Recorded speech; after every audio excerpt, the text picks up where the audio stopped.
Hello and welcome to what is essentially the pilot episode of CORECAST, the Corepunk podcast.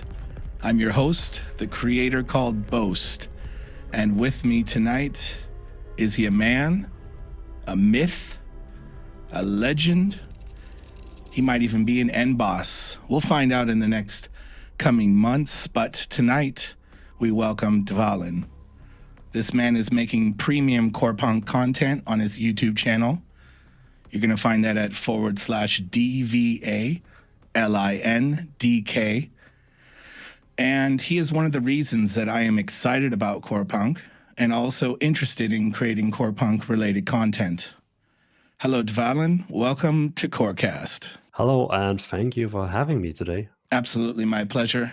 As I mentioned just a moment ago, it was actually your video and one other that turned me on to this game. And without it, I might have absolutely missed this game, or at least this initial announcement.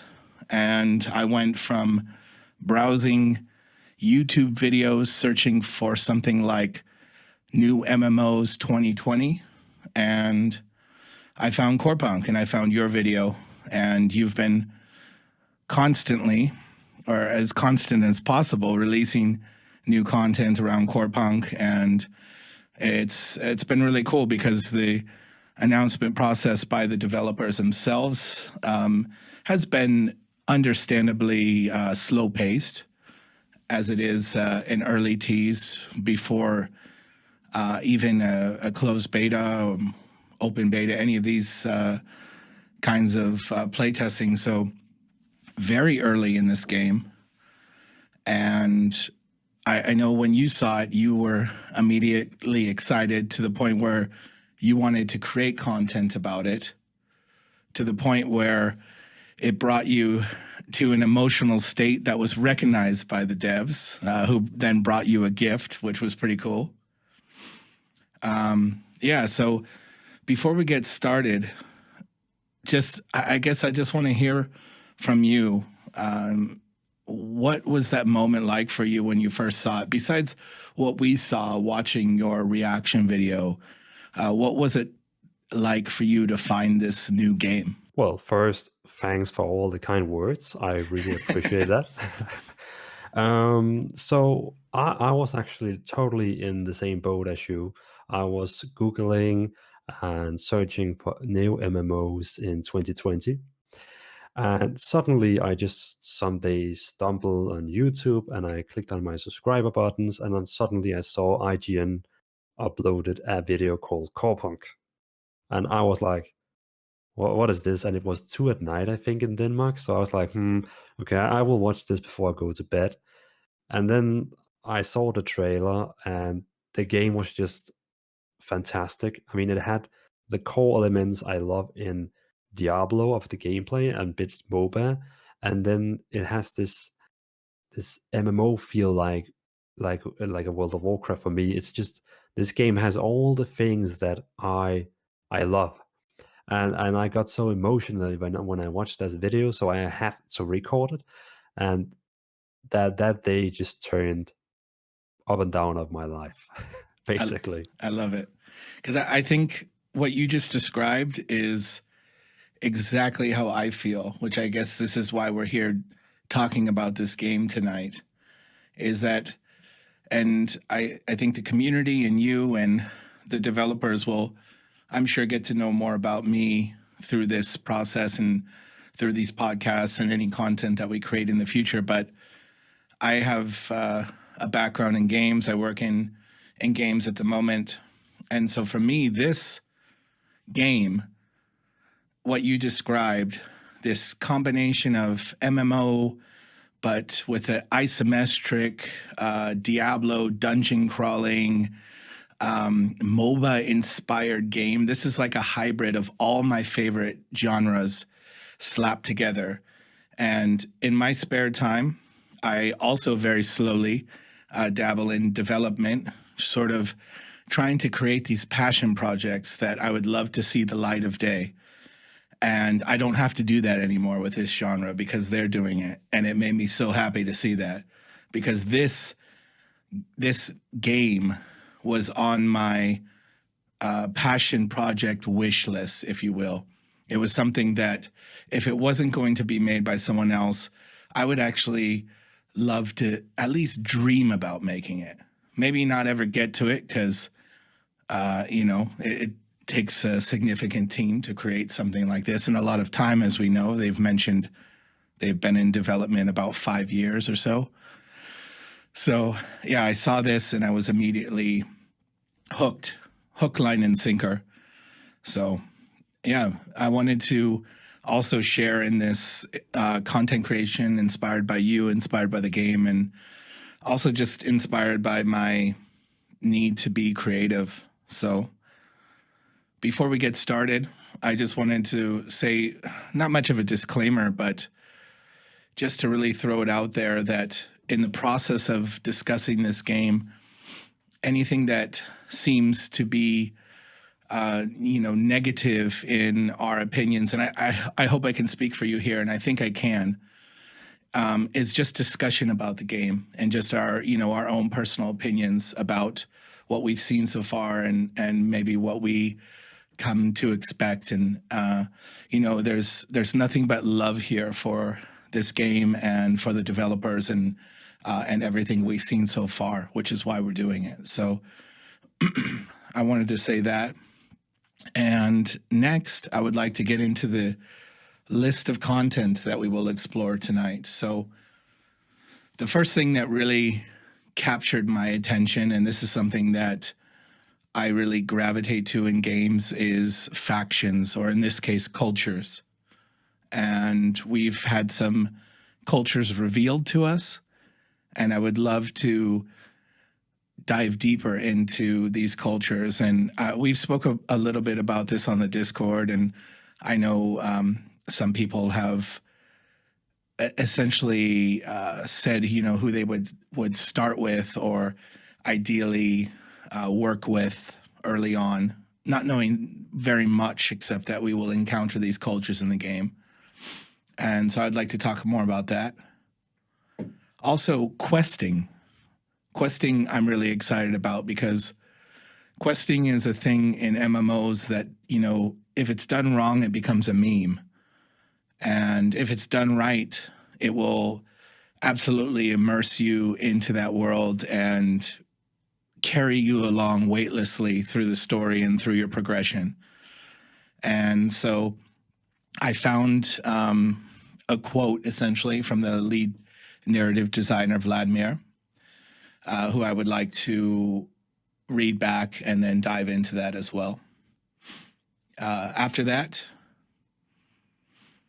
and I might be spoiling the element of surprise here, which we actually spoke about beforehand, but I felt it worth discussing what we would talk about tonight. So we'll see how it goes, and maybe next time we just jump into each topic. But I'd also like to talk about which one aspect of the game that you wish you had more information about, which we've dabbled in a little bit. And last but not least, each time we prepare one of these conversations, I would love to talk about a risk reward. And this is something that we, as an outside view of the development of the game, might consider from our experience in games in the past, what we've played, what we've enjoyed, might potentially be a risk that we see from the outside. And I guess this goes back to the initial disclaimer of, don't take this negatively. Just take this as something that we want to discuss and just, throw our opinion on. How's that sound? Yeah, sounds good. Okay, cool. So, factions, cultures. Not every game has them, but early on, this game has already declared that there will be some cultures. And we're going to go through those and discuss the factions further. The Alanian Kingdom, that was born in the heart of a harsh forest, considers that they must be mutually helpful and close to nature in order to survive, since it is in nature that the Alanians are able to find incredible powers for photic weaponry. What does that say to you immediately? Well, it pretty much tells me that this is the factions I'm going to join. it's it's it has all the things I love. It has the nature, the power. That's just all the things that I want. And also, when you look at the banner, they actually have this kingdom. It looks like, it looks like a crown on top of a knight's head, Yes. and it's just the typical team I would always join, where you have the knight, where you have the forest, and like I just imagine these guys having some kind of a medieval sense, like Right. old school medieval. Yeah, I like it. Out of all of the logos, out of all the cultural logos, it's by far my favorite, just from the visual presentation of it. I think it's very powerful. It has, as you mentioned, there's two pieces to it, two very significant pieces. Sort of the face or the head below, and then the crown up top, and that is a very powerful image to see. That said, this is actually, I think, a culture I would stray away from, because I'm more into the grimy, dirty, steam built. We'll get into that in a moment, but more of the cultures that are your sort of blue collar cultures, working in the slums and creating things to make their lives essentially better. And we have a taste of those, which each of these factions, which is pretty interesting. Next up is the clans of Fadens, and they're roaming among the waterless deserts on mechanical devices and are in a never-ending war with the bloodthirsty bigots, which I'm sure is referring to the Ilanian kingdom. They don't back down from principles of honor and valor. Do you think that's what it means? No, no. Well, one of the developers, they quoted that all the factions is actually at peace right now. Okay. But what I think it is that so I did a story read up that sounded like a story coming from the Faden's world, and it mentioned some kind of a bloodthirsty monsters in the desert. Ah, cool. So I think it's the Phaetons. They are like mainly fighting these bigots in the desert. I see. So it's more of their own personal struggle rather than a struggle between the other cultures. Yeah, exactly. Well, at the moment, they just quoted that they are at peace right now. Okay. This mechanical devices in the waterless deserts, we actually saw a tease of that with this like sort of spider mech kind of mount. This really speaks to me. The idea of honor and valor and some of this samurai inspired armor that we've seen so far, the concepts of, is really cool looking. I'm definitely going to pull some jobs for these guys and see if I can help them out with those bloodthirsty bigots. Are you a fan of Mad Max? Absolutely. And I really get this vibe with that part of the world. Yeah, yeah. I definitely, when I saw these guys, I was like, this is Mad Max inspired, 100%. Yeah, these desert warriors. And I'm really thinking there's going to be some cool spots, maybe like a lost oasis or things like this that we'll be able to find in the world. This is definitely something I'm looking forward to seeing and exploring, is these various cultures and their habitats. So next up is the Yorners, and they want to reshape Qualat with the powers of steam and money. They transform lifeless glaciers into an engineering miracle of astounding scale. Also something I can really get behind, the powers of steam and money. I really am looking forward to the gathering, mining, crafting, and trading aspect of the game. I'm really excited to see how that shapes up. And so this also sort of steampunk inspired creatures and vehicles and things like that really speaks to me as well. I think these guys will also be someone that I speak with and check out really extensively and see what they're all about. And this speak of engineering miracle on astounding scale. This is very interesting to me because it sounds like they maybe, I don't know, created like a massive base or something like this out of a glacier. Yeah, Phaetons and Jonas, they kind of for me it sounds like they're a bit the same. Well, except that Jonas is, the reshaping Kvalar and their power of steam and money. So they're like, I think what they defend is that they will like they will transform the world into buildings, steam, and trains.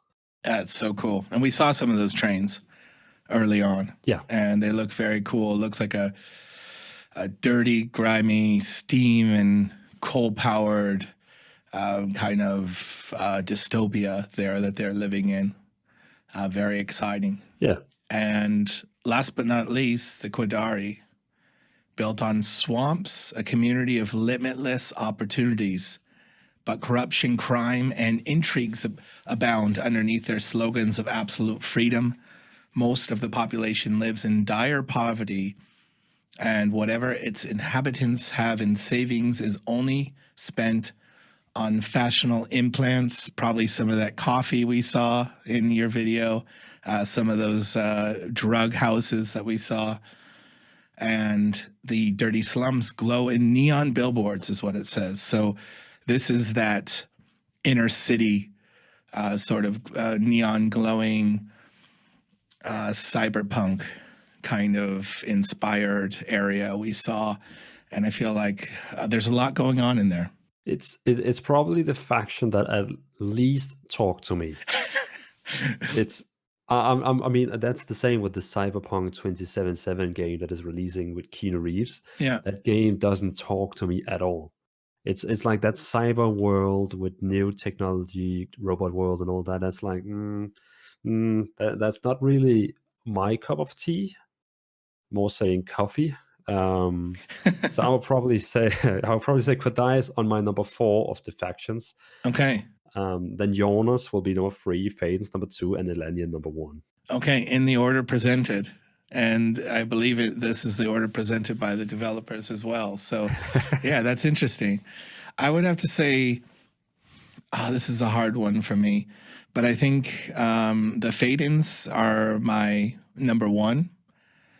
And the Yorners are my number 2. Quadari are my number 3. I definitely want to see more what they're about because it's interesting how in the first 3, well, at least in the first 2, it's more personal. It talks more about the people, I think.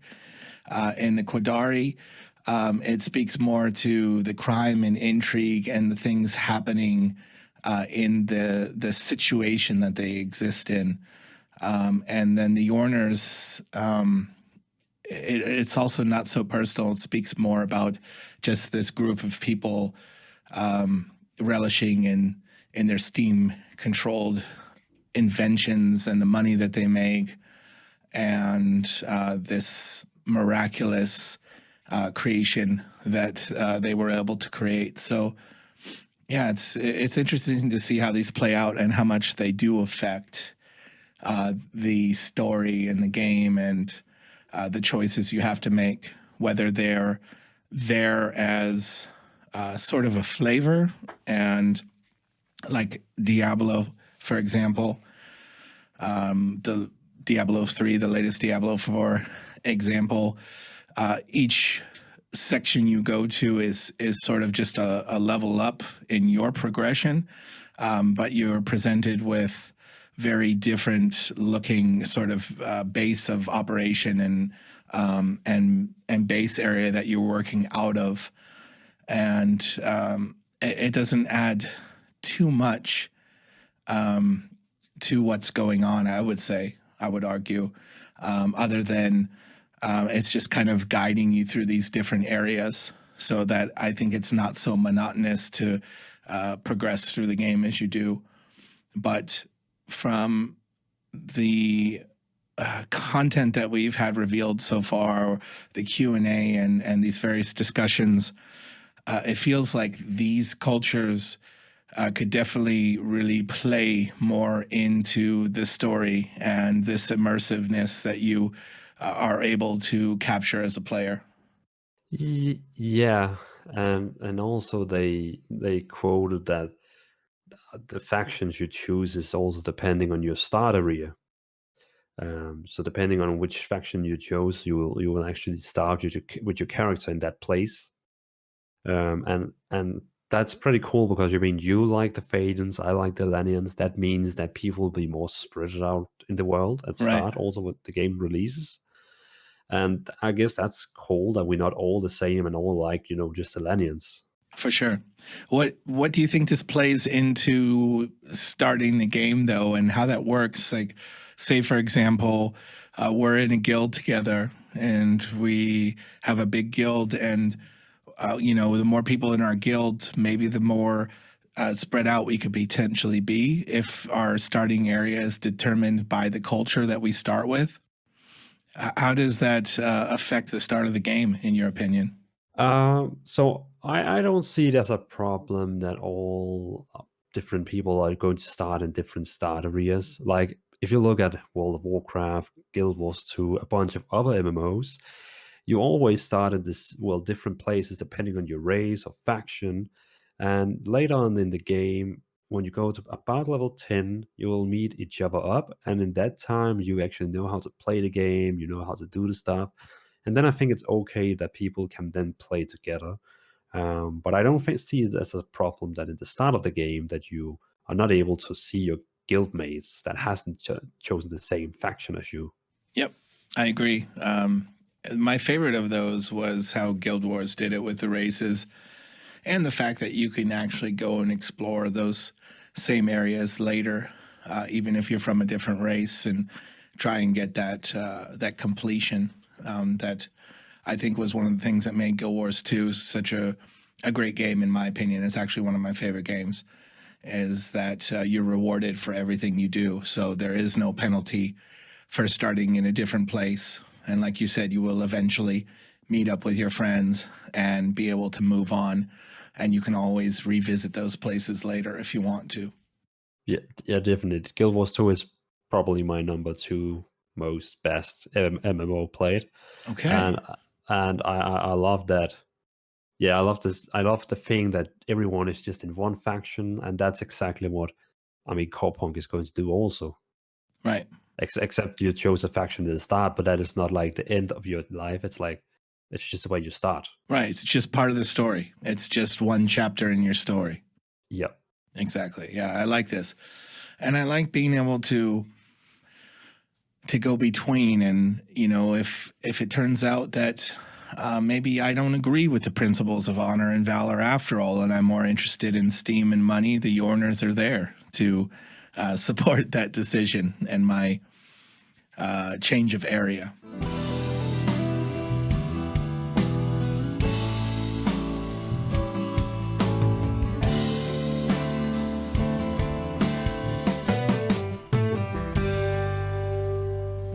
Hello, my name is Dvalin. Are you looking for a YouTuber or a content creator who are mostly talking about Corepunk and actually have met the Corepunk developers in real life and even on the Christmas day?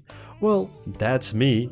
Go to youtube.com/dvalindk, DVALINDK.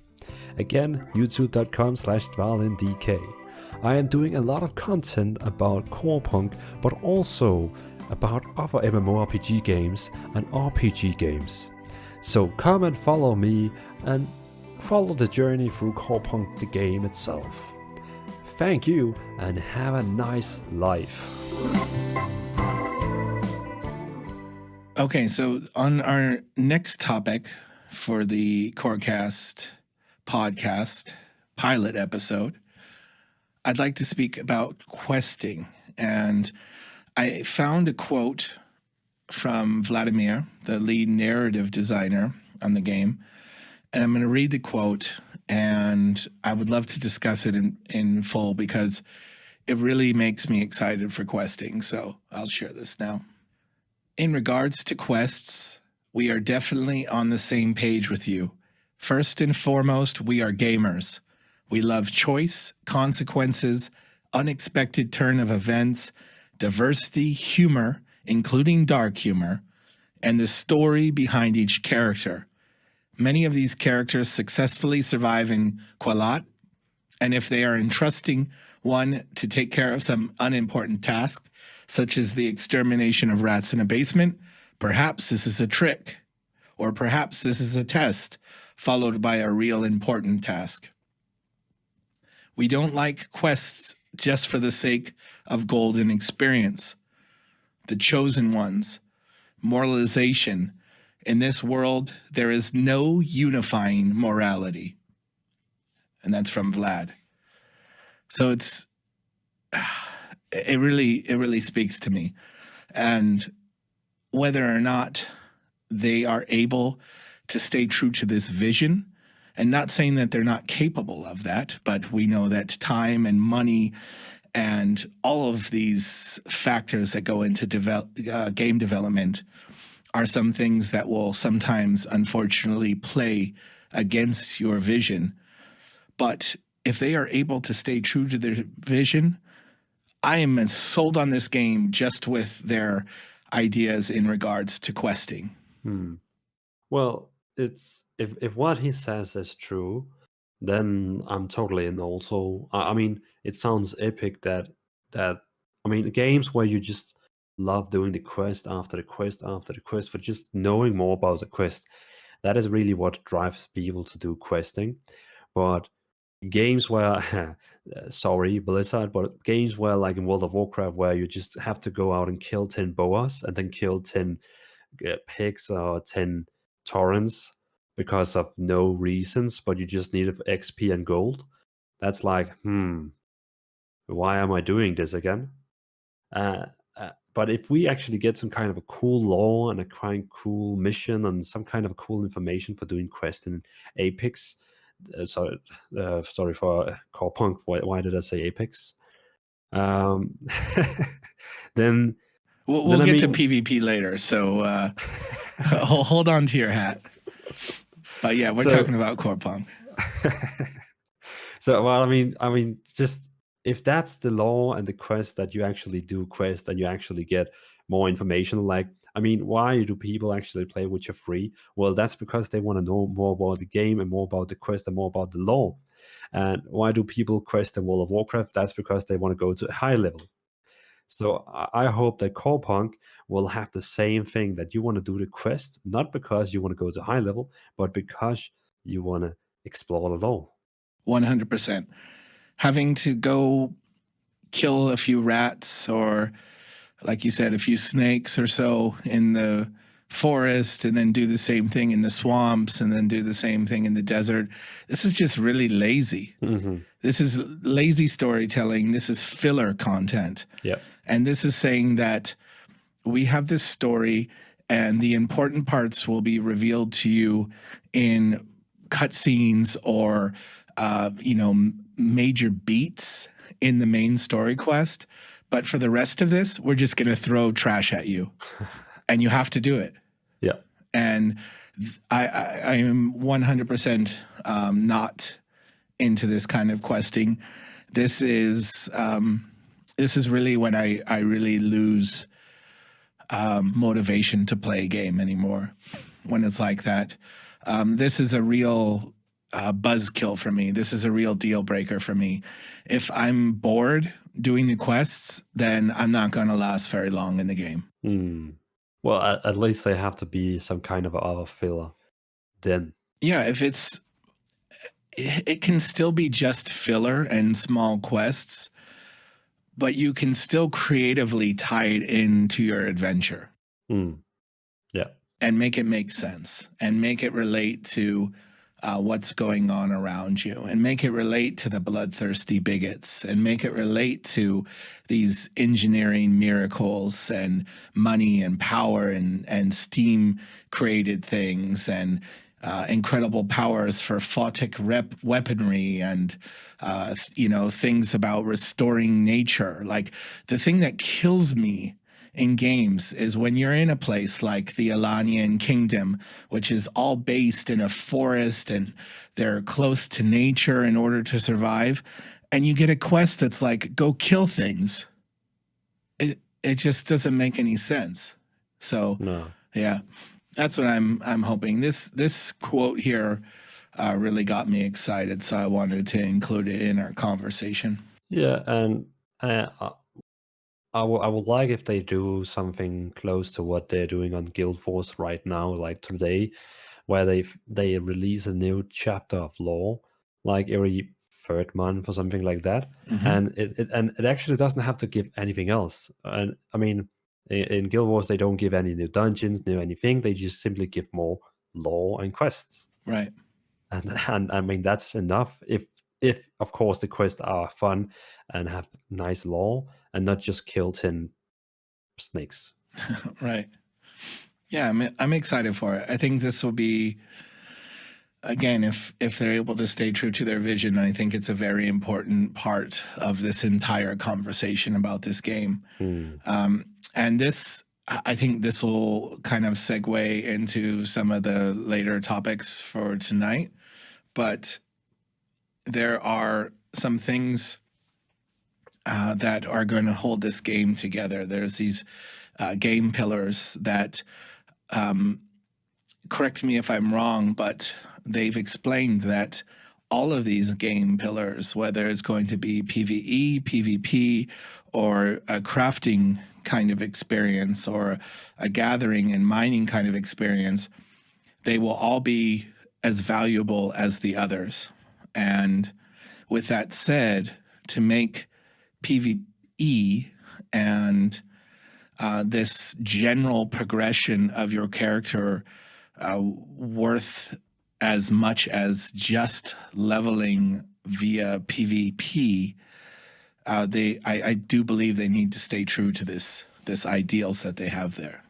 I agree with you that all the pillars in this game is looking quite heavy. Yeah, It's not more like they're just not focusing on the PvE only. It's like they focus on, yeah, as you said, mining, questing, forest, PvE, PvP. It's like they are coming with a bunch of things at the same time. right. Yeah, it's exciting, and I think it's all going to need love, and it's going to need proper support and testing from us as a community as well in all these various aspects of the game. That's questing. What's your favorite questing? This may put you on the spot, but in your history of playing games, what's your favorite questing that you remember? Hmm. Like in MMOs or all games? I think all games, because this is a game that is built on the foundation of multiple genres. And so, and you mentioned this in one of your videos, pulling inspiration from other games. And they're clearly pulling inspiration from at least, three different genres in the creation of the aesthetics and the style and the look and the feel and the gameplay in this game. So I think with that said, there's no point of holding back. And so you could potentially take a mechanic that wouldn't traditionally be in an MMO and say it is a questing mechanic and plug that into this game. And it could potentially make sense just because right now it feels like with what they've been able to put together, they've put it together pretty seamlessly with this sort of MOBA inspired HUD and inventory, with this MMO inspired overarching gameplay, and then this sort of dungeon crawler look and feel and vibe and movement to it. So with that said, they've been able to put that together so seamlessly. I really have faith in them taking something that works and something that's completely different and maybe something that someone wouldn't consider, and then plugging that in as a questing option. Hmm. Well, yeah, And if you ask, have you heard of that game called Jotun? No. It's a game basically about the Norse gods. Okay. And I think that quest in the game history that most excited me was, well, it's probably a big to say, but basically the whole game's quest in all was just so exciting that I had to defeat the game, because each quest was making me visit a new god. So Jotun is a game that really like drives me because it has intense every time you got like a through the quests and the stories and lore. There was a cool boss fight. Mm. So that was why I really loved that game. Well, all the quests in that game, because there was always a nice boss fight, and I didn't have to kill 10 things or 10 of that. It was basically just move along, see a very nice place, and then have a really great boss fight. And it was with the Norse gods, and that's like probably my favorite gods. Okay. Very cool. I'm going to check this out. I'm going to ask you for the name later and take a look, because I really think the sky's the limit really with this. You know, I think they can be as creative as they want with the questing and plug it in nicely to what they have here as a foundation. Yeah, definitely. Okay. But how about you? Well, I was really realizing that I put both of us on the spot with that question. And so the entire time you were answering, I was listening and thinking about what my answer would be. And maybe this is my answer because it's the most fresh, because I jumped back into this game recently.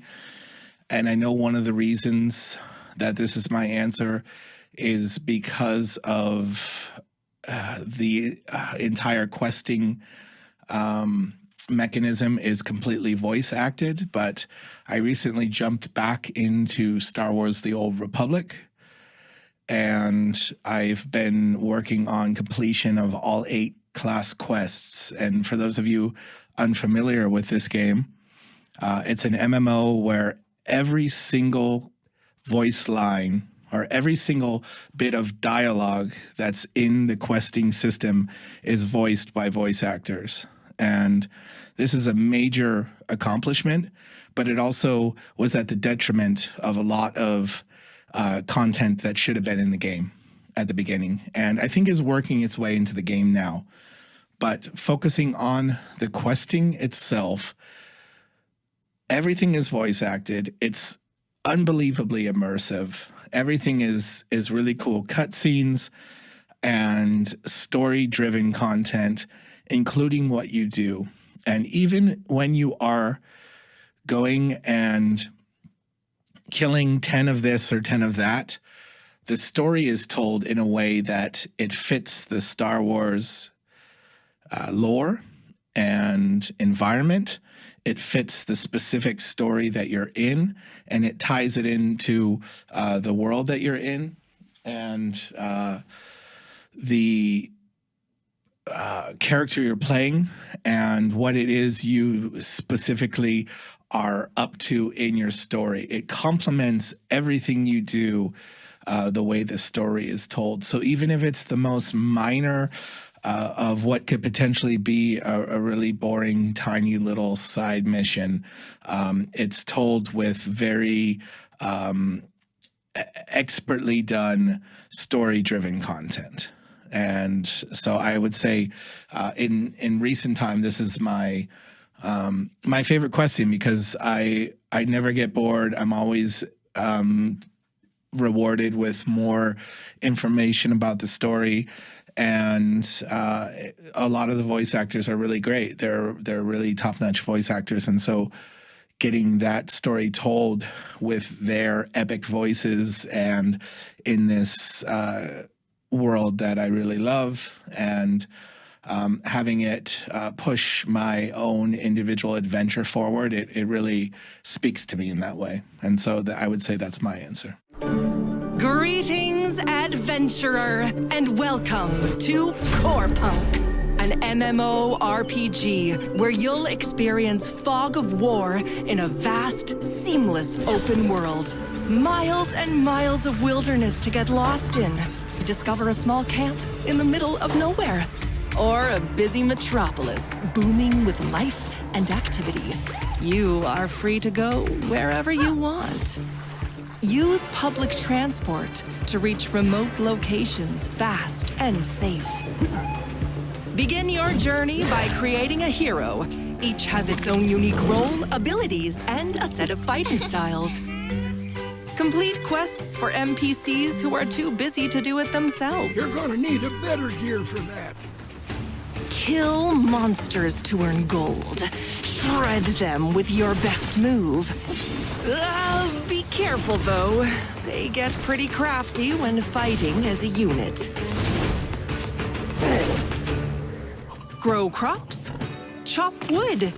Mine ore. Trade goods for missing resources to craft the weapon you deserve. Suit up. It won't make you stronger, but you'll look absolutely fabulous. Choose a set of talents. Boost yourself with artifacts to become the ultimate war machine. Use Fog of War wisely to hunt down and ambush your enemies. Attack those who dared to take your farming spot. Then chill in a city. Show off your loot and find reckless companions to take on a challenge that no one else has the guts for. We will come again. We'll come again until we're done. 'Cause only those will win. Only those will stand their ground. No one leaves until we're done. When we stand as one,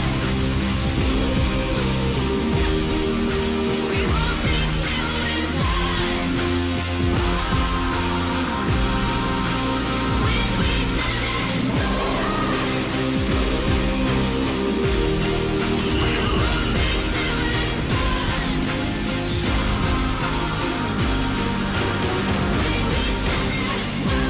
Sign up for beta at corepunk.com. Next up here in the CORECAST pilot podcast, I'd like to discuss, Dvalin, which one aspect of the game do you wish you had more information about? Well, that one is easy for me. I would like to know more about PvP. Yep. And It, sorry, go ahead. yeah, I mean, it's just PvP has always been. I mean, I love raiding, I love doing dungeons, I love questing, but what has always driven me to play the game more, what have always been entitling, having a night with my friends and playing the whole night for 3 days in a row, that has been always PvP for me. I mean, I have used so many hours in Arena in World of Warcraft because that is pretty much the only game I feel like that has a really good arena system today. And that when I heard this game had Arena, I was like, this is my new home. So I need to know more about the PvP. We know nothing. We know that they have confirmed 1 versus 1, 2 versus 2, 3 versus 3, and battlegrounds. That's the only thing we know. And of course, world PvP. But I don't really like world PvP. I like instanced PvP. Right. Yeah, more of starting on that level playing field rather than potentially getting ganked in the world in an unfair or at least what feels unfair situation. Exactly. I mean that if people like that, okay, then they can go to Albion Online and gank each other and lose all the items you have. But yeah, I mean, I don't have a problem. We have world PvP in this game because I like how the system is that you can turn on and off if you want to do it, but you cannot 100% turn off. You still have a risk of being killed, but I like it. But you don't miss the items if you die. But definitely to answer you the question, I would like to know more about PvP. Yeah, so I asked you this before, and I was curious if your answer would change, and I want to tell you listeners out there, his answer has not changed. It was always PvP. And he's definitely adamant about this PvP aspect of it. And I am too. I can't wait to see how this shapes up. I can't wait to see this arena scene evolving and who sort of steps out and leads the charge with this, and the players in here who are competitive. And I can't wait to see this competitive scene evolve. And I'm excited to see how it plays out as well, because it's interesting for me, because I'm really torn. And I think maybe this is why I like the idea of this game so much. It's because it offers all these things that I really like. On the one hand, I'm most excited for crafting and mining and gathering and exploring and this kind of stuff in this game. But on the other hand, I love competitive gameplay. And so I'm really excited to also play arenas and, to see what the arena combat brings to the game, and how it complements it, and what that looks like exactly in comparison to the rest of the game. So how would you best like it? Would you like it that they have like in WoW where they have like 7 different arenas, or would you actually like to have just one arena map that is always the map you know? I like the diversity, if I'm honest. Guild Wars 2, I believe, switches maps. And then, for example, my MOBA of choice at the moment is Heroes of the Storm. And I like the map changes there. I like the objective changes. I like that it doesn't get boring playing on the same map. And not to say playing on the same map always has to be boring. If you look at, the more traditional MOBAs with League of Legends and Dota, they're pretty much being played in the same environment all the time. So it can be done to where you're playing on the same map. But I think the diversity would really play a contributing factor to excitement for me for these arenas, especially if there were arenas based on the cultures that we talked about earlier. Oh, yeah. And if you're in the desert and you get more of this like Mad Max Gladiator kind of place, or you're in the the Qadari area, and it's more of this like basement fight club kind of vibe or something like that, I think that could really lend a hand to it. And I would personally prefer more diversity. But if there was just one map, then I could also focus more on my individual skill in there and my team play, rather than focusing on learning the differences between the maps, assuming that the differences would be more than just a visual difference, and actually maybe some differences to the layout. Maybe there's some objectives or traps or minor things that exist in there to sort of shake things up.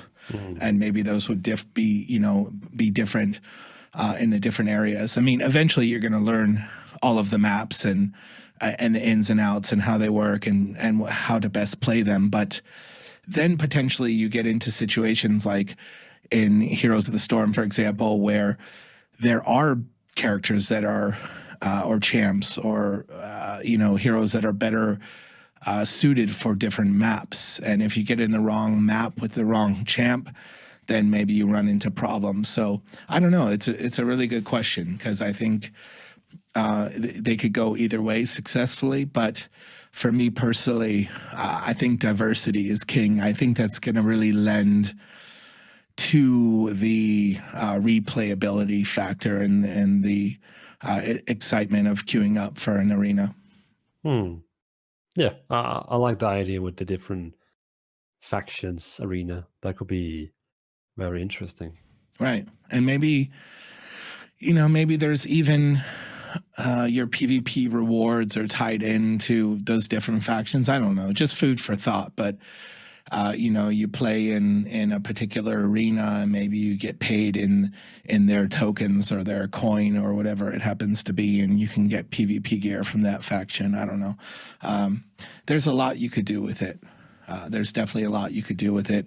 Battle Right is another game that comes to mind because I think this game, the arenas for this game will remind a lot of people of Battle Right. I don't know that it will be so similar in gameplay, but I think just in the visual aesthetics, when people first see this game being played in an arena, my assumption is that it's going to remind people of Battle Right.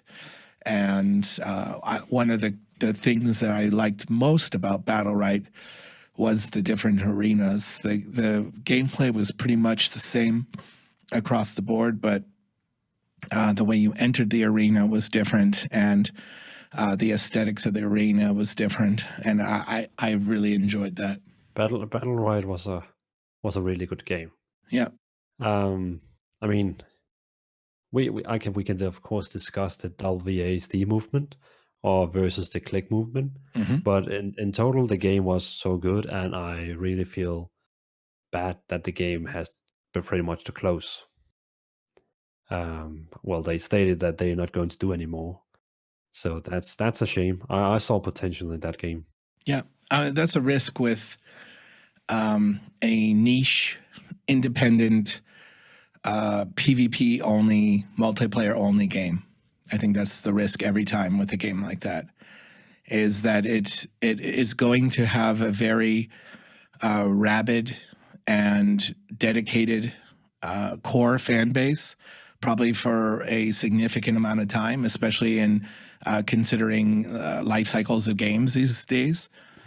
But I don't think a game like this will ever become mainstream, allowing it to get the kind of numbers it needs to survive for as long as something like League of Legends. No, I think, and I should say about Battle Royale, I think some people probably thought the same about, Battle Royale. Yeah. But, well, I think Battle Royale was lucky in the moment they were, and now the game genre, Battle Royale, is like one of the biggest. Yeah. But yeah, I mean, in 2 or 3 years, maybe we're not even talking about Battle Royale anymore.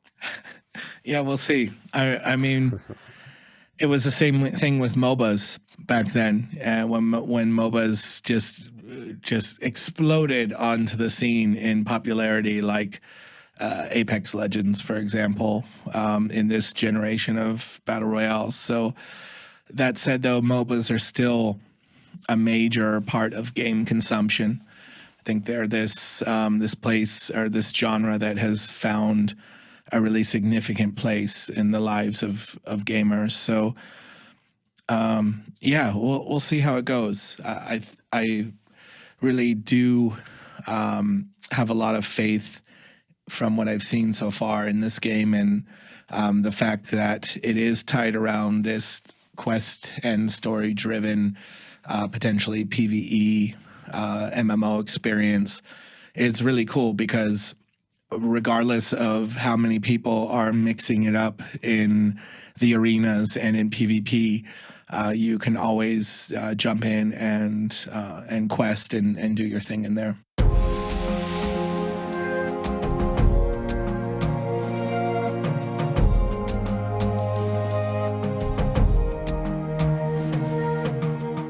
Hello, and thank you for listening to the CORECAST podcast. It's your host, BOAST, and I appreciate you being here.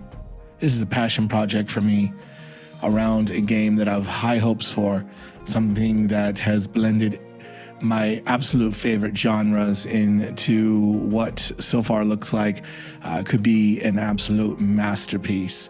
And that's where this intensity and this excitement and this passion comes from me.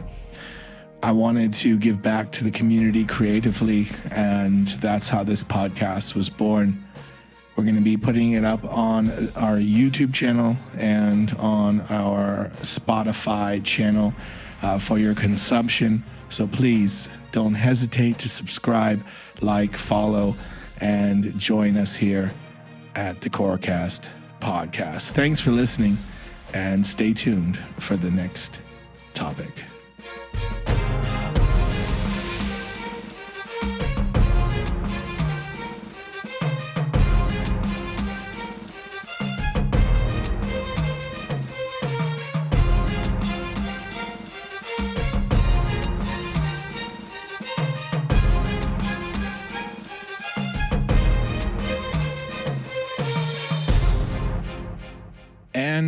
for the final conversation of the night here on the CORECAST podcast pilot episode. Before we get into the final conversation, I want to give a shout out to Dvalin here. Thank you so much for hanging out with me tonight and discussing the game. Yeah, thanks for having me. Absolutely. He's got a YouTube channel, which I'm going to put everywhere possible, descriptions and these kind of places. But if you want to know what it is now, it's /DVALINDK. And you're coming out with content pretty frequently these days, from what I've seen. Yeah. I'm trying to aim a little. I'm kind of trying to aim every day, but as a family dad, it's not always that easy. Yeah. So I'm trying to hit out every day with mostly about RPG and MMO games. Yeah. But I always like to try out new games. So yeah. So if you like to follow MMO or RPG games, then definitely come and check out my channel. Yeah, very cool. Make sure you give him a subscribe and click the little bell to get notifications. And then you too will see that you have a new video to watch, as I have been the last few weeks. As a fellow dad, I do really appreciate the time you're spending here with me on this. So just know that. I know that time is precious once family is involved. And yeah, so let's get into this final conversation. This is the risk reward conversation. And this could also be called, I think, maybe unpopular opinion, but it really does segue from the previous conversation really well because it is about PvP. And there has been some clarification, as you noted, to this on-off toggle, so to speak. But there is a bit of sort of always on, if you will. Now, my question for you, and this is based on what we know about PvP so far, which, as you mentioned, is very little, but I am concerned that in the like PvE environment, will the game be too hardcore for some people with this type of PvP mechanic?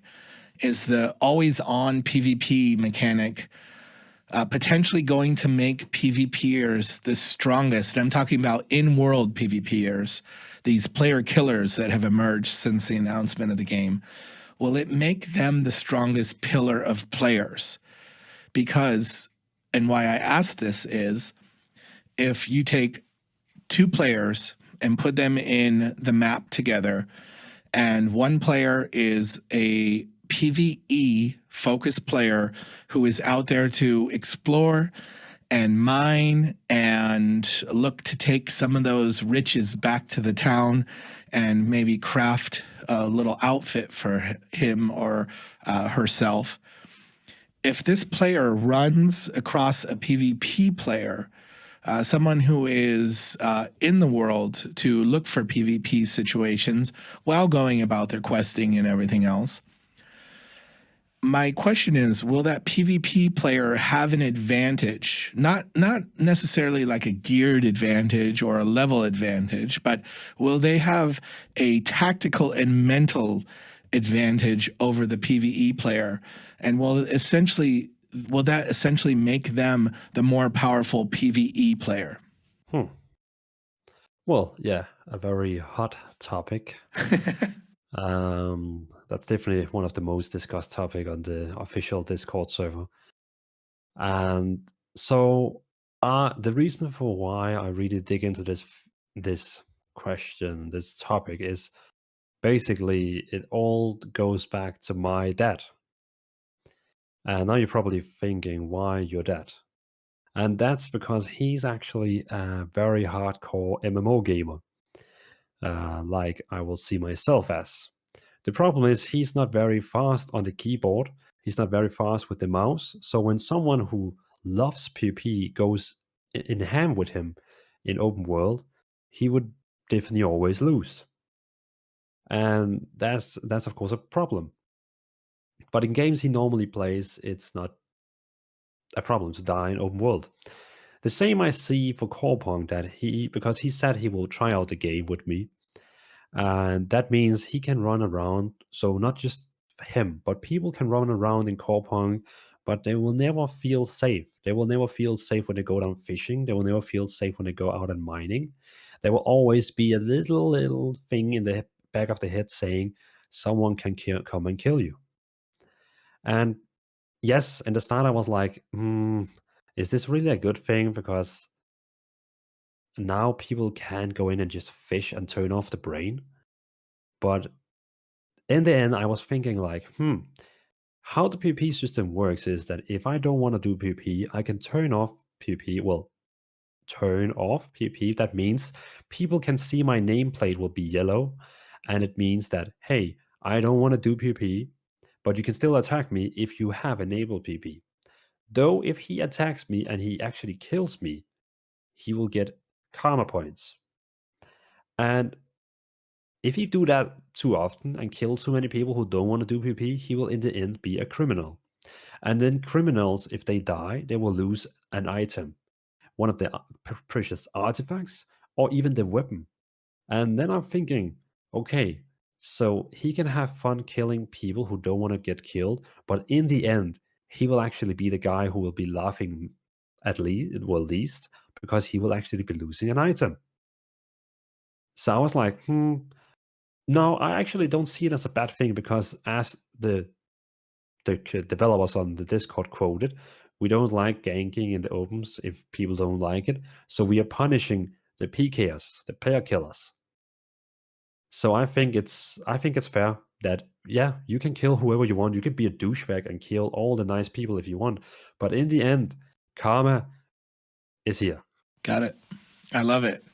I absolutely love the idea of always, not feeling safe, because if you were to look at this game as if you were in this game or in this world, in these environments, with these cultures in real life, none of these cultures seems like it would be an easy place to live. They are all fighting for survival in their own way. And so I think it makes sense to make the player feel like they are always fighting for their survival. You mentioned Mad Max earlier. Mad Max is this world where you could be minding your own business and wandering through the desert and just doing your thing, and then all of a sudden a band of raiders comes out and completely changes your day. And that's kind of, the idea there is that you can do your thing, but you always have to be aware, be vigilant. Vigilant is the correct pronunciation. But this is what they said. Be vigilant and make sure that you don't have your guard down when you're in a situation where you don't want to get ganked. But that said, it also gives you the opportunity to be in the environment and to put yourself in a situation where you can say like, hey, look, I'm out here doing my thing. And maybe it creates an opportunity where you can at least have a conversation about it and say like, look, man, I'm out here grinding and mining, and I'm creating some kick-ass gear for the market. And if you want to see that gear in your future, then, maybe you're going to let me pass and do my thing. But then maybe this creates the opportunity for mobs and extortion and things like that. But we'll see.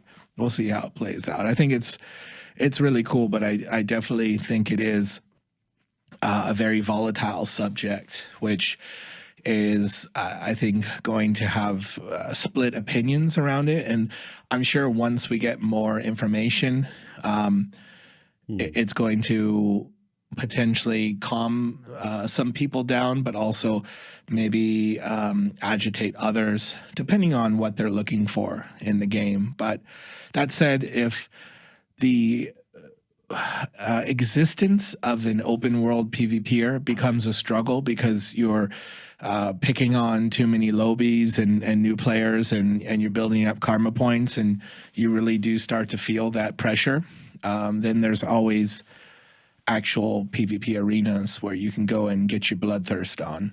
Yeah, and well, I heard some rumors that the developers, they basically said if you well, imagine you have a dungeon group with 4 people. If you kick one of them because he's a douchebag, because of this open world PvP, you can basically kill him after you kick him. So imagine you're in a dungeon where you kick him because he's just yelling at all the team, Right. and then you kick him from the group, and then you can actually kill him after because he's not in your group anymore. Yeah, well, karma is a bitch, so play nice, everyone. So you have a new video out. This is the last thing I want to talk about tonight. And you dropped a new video today, I believe, and it's on your YouTube channel. And I believe this explores a little bit more into the website trailer, if I'm not mistaken, or is this covering some other content? It's actually the website trailer of artificialcore.com. So it's the developers. I see. So you went from the I got it. So you went first with the Corepunk website and focused on this trailer, and now you're focusing on the Artificial Core trailer. Yeah, because both websites have a trailer under the skin running, Right. that you can download through the HTML code. And these trailers has not been shown public. People have actually to sit and look on it, but they are like hidden in the background of the website, so no one have really thought about them. So I was like, okay, we don't get content from the dev team, so why not create content ourselves? Very cool. It's in my watch later. I'm going to check it out once I get home tonight as a little, dessert, if you will, for my night. So yeah, new video. Dvalin is creating content for Corepunk. If you haven't figured it out yet, you should go subscribe and check out his videos, watch them through to the end, hit that like button, and get excited about this game like we are. If you're excited about this game, then you need to check out this man's content. And as far as CORECAST goes, we're going to be doing this as much as humanly possible. As we both mentioned, we're both gamer dads. So, having a family and all this definitely factors into the amount of creation we can work into our weeks. But I really liked the conversation we had tonight. I would love to do this again. I would love to have you again, Dvalin. And for those of you out there in the community that would like to talk about the game and would like to join on the podcast, hit me up on Discord. It's BOAST. I'm in the Corepunk Discord and opening up a CORECAST Discord as well for those of you that get into the podcast and want to hear more. I will be putting this up on my YouTube channel, which is going to be listed as well, and eventually on to Spotify for those of you that like that platform there for consuming your podcasts. It's been an absolute pleasure. Thank you for having me, and thanks for all the shout. And I really appreciate staying on here also, and we had a really good talk. Oh yeah, I really enjoyed it. I think we went a lot longer than maybe we were planning to do, which is a good sign. Yeah. I mean, it's a great game. It's a great game to have a conversation about, and everything is good. Very good. Thank you so much for joining. Thank you all for listening. And we will see you next time on the CORECAST podcast.